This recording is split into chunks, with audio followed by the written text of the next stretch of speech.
Live from Fargo and serving you on TV, online, and on the go, this is Valley News Live at noon. We begin with breaking news. The Bemidji Police Department needs your help locating a stolen vehicle. Now, the vehicle is described as a silver 2010 Buick Enclave with Leech Lake license plates. Lovely. If you have seen this vehicle, you were asked to contact the number on your screen. Now, also new for you at noon, West Fargo Fire says there are $15,000 in damages following a grease fire that injured one person. Now, the West Fargo Fire Department says it happened around 10:40 on Saturday morning in the 3100 block of 7th Street East. Once on scene, firefighters learned someone cooking on the stove ignited a grease and it tried to take the hot pan and oil off the stove, but that spread the fire. Fire crews say sprinklers went off and put out the flames. One person had minor burns and was treated on scene. The state fire marshal is being called in to investigate a fire at a Clay County home. Glendon and Hawley fire crews were called to house fire just after 10 last night. They saw smoke and flames coming from the home at 2007 170th Street North in rural Glendon as they pulled up.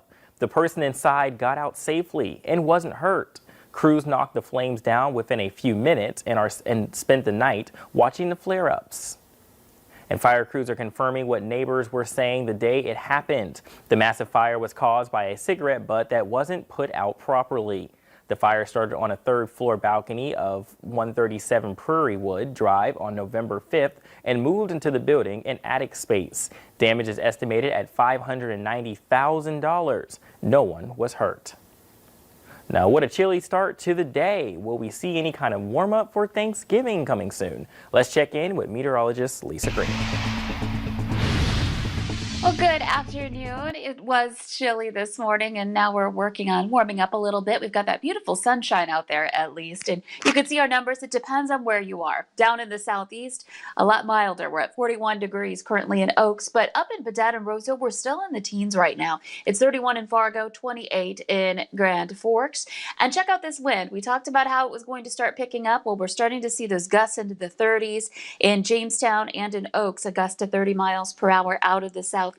That's bringing in some somewhat warmer air to that area, and in addition to that, pumping in some moisture that will figure into some snow showers that will be developing later tonight. Right now, though, looking pretty good across the region. We're dry. We've got mostly sunny skies right now. And here's a look at your planner. We're going to see those temperatures into the 30s this afternoon for Fargo, mid to upper 30s. We've already warmed up more than that down in the south and north, more into the 20s for your highs. And notice how we see more and more cloud cover as we work our way toward the evening, and then here comes that chance for some light scattered snow or maybe even a wintry mix that could have some impacts on anybody hitting the road tonight or into tomorrow morning. So we're going to talk about that, take a look at that Thanksgiving planner as well, coming up in just a couple of minutes. We'll definitely stay tuned with you. I know it's already starting to be a lot warmer than it was this morning, even by a little bit, but it definitely does feel a little better. Thanks again, Lisa. Well, one man has minor injuries after authorities says his pickup hit the ditch and vaulted over an embankment. The crash report says it happened around 7 last night on County Road 16 and Highway 71 near Menagna, Minnesota. Authorities say 52-year-old Brian Carlson didn't stop at the stop sign, causing his vehicle to hit the ditch, fly in the air, and land back on the road. Carlson was taken to the hospital but is expected to be okay. Officials say alcohol was involved. There's also new information on a semi-rollover that slowed I-94 traffic in West Fargo for about 5 hours. The North Dakota Highway Patrol now says the semi-driver is being ticketed for care required. Troopers say the driver was eastbound about 1 mile out of West Fargo when he drove off the interstate. He tried to get the semi back on the interstate, but ended up rolling over in the ditch. The cab on its side and its trailer on its top. The driver was taken to the hospital for minor injuries. In the 2020 election, Michigan and Pennsylvania plan to declare Joe Biden the winner in those states today. President Trump's lawsuit to overturn the vote in Pennsylvania failed over the weekend. A judge described part of his claim as a Frankenstein's monster haphazardly stitched together.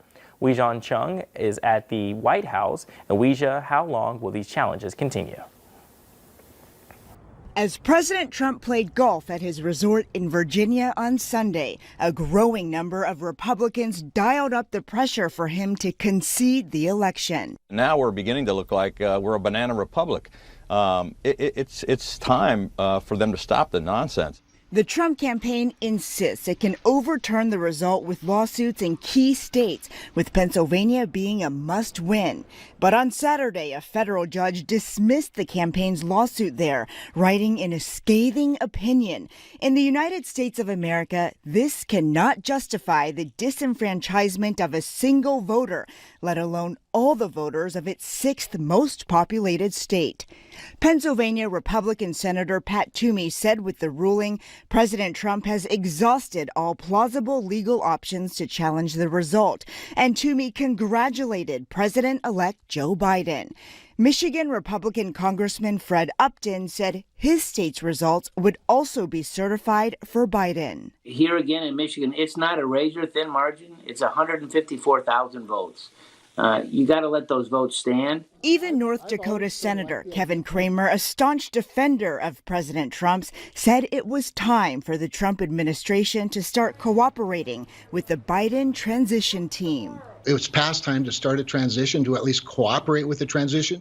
Another of the president's close allies, Chris Christie, had this to say. The conduct of the president's legal team has been a national embarrassment. That included QAnon supporter Sidney Powell until last night, when the campaign said Sidney Powell is practicing law on her own. She is not a member of the legal team. But just last week, Mr. Trump touted her as a campaign attorney, and she spoke in an erratic press conference alongside Rudy Giuliani, pushing wild conspiracy theories and making unsubstantiated claims. President Trump won by a landslide.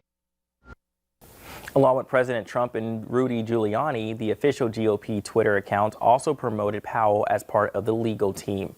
It's unclear what prompted her exit, but in a statement to CBS News, Powell said she understood the campaign's press release and would continue the work she has been doing.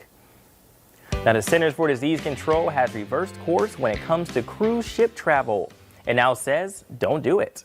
The agency has upgraded the risk of cruise travel to a level 4. It's the highest risk for level of contracting COVID-19, that is. The warning also includes river cruises and international cruises. But if you're determined to set sail, the CDC recommends getting tested 3 to 5 days after your trip. And even if you test negative, you should stay home for a full week. The advisory comes nearly 1 month after the CDC lifted its cruise ban. However, many major cruise lines have canceled trips until 2021. School will soon be able to know faster than ever if a student or teacher needs to quarantine. The North Dakota Department of Health has announced that it's rolling out free rapid testing for K-12 teachers, staff, and administrators starting this week. Now, testing will begin in the Fargo and West Fargo school districts. It is limited to K-12 personnel, so students will not be tested. The plan is to test weekly until the end of 2020. The testing will use BinaxNOW antigen test, which can diagnose someone in as little as 15 minutes. Now, here's a great way to spread some holiday cheer. Our virtual food drive is helping local families in need. Get involved by downloading our free VNL News app. Look for the virtual food drive and click to donate. Well, coming up at noon, see why the world-renowned Macy's Thanksgiving Day Parade will look different than years past. And will we receive the warm-up we have been looking for? Weather up next to plan your day with meteorologist Lisa Green.